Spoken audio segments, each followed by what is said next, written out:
Zaman baheula di hiji lembur aya kulawarga patani nu hirupna ayem tentrem. Eta kulawarga teh ngabogaan budak orok keneh.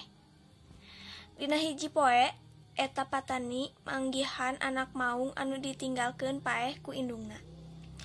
Anak maung teh dirorok jeung dipingkanyaah ku kulawarga patani teh sarta dingaranan si Loreng.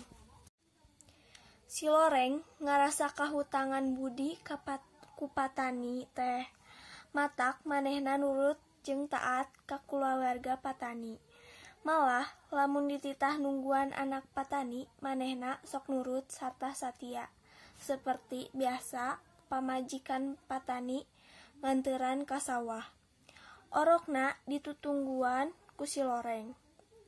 Da teu dibawa ka sawah, tepi ka sawah dibageakeun ku salaki, terus guragireu hajat ka saung sarta am dahar pogot pisan eureuleu teurab. Nikmat kieu tembel sambel jeung goreng asin teh, ceuk patani teh. Puguh we atuh Kang, pan meunang ngahaja, tembal pamajikanna.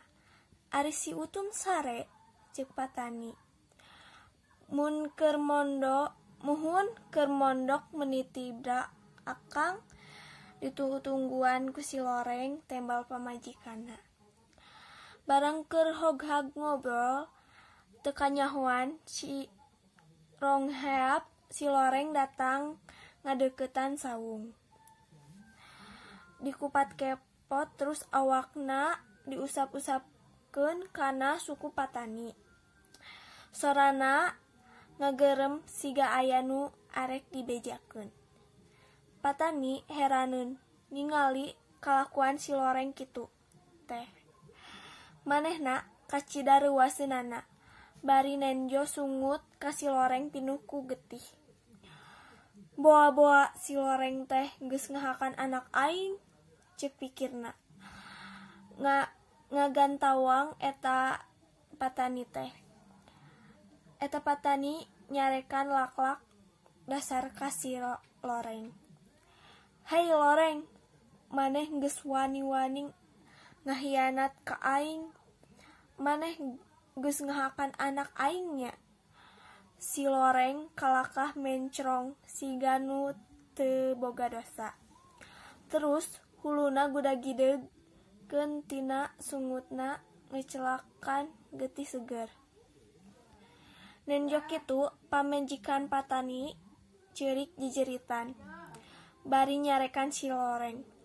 Awas sia Loreng, dasar sato sia.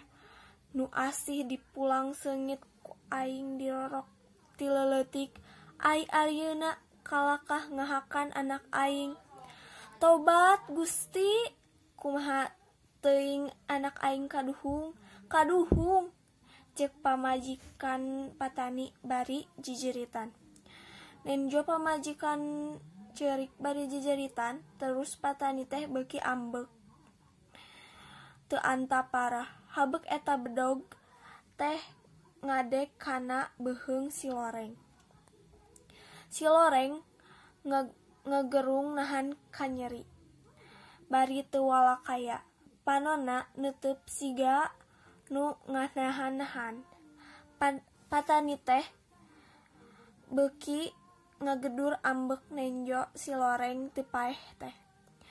Ngahabek-habek beuheung si Loreng ditigas deui ku bedog tepikeun ka huluna. Si Loreng nglepas tina awakna sarta paeh saharita. Modar siah dasar sato bangkawarah teu beunang dipikanyaah kalah ngahakan anak aing, ceuk patani. Patani jeung pamajikanana balik muruh ka imah neangan anakna. Barang tepi ka imah, anak-anakna masih keneh aya dina ayunan keur sare tibra. Terus dipangku bari diciuman. Bray orok teh beunta beunyeh seuri neuteup ka indung bapana. Alhamdulillah Nyai, Gening anak urang teh slamet, cek Patani. Nya akang, syukur alhamdulillah masih tantayungan keneh, tembal pamajikanna. Barang ret kahandapeun ayunan, kasampak aya bangke oray nu sakitu gedena. Yen si loreng teh geus nyalamatkeun anak tina bahaya, nyaeta oray sakitu gedena nya ti harita eta tempat disebut lembur panyalahan.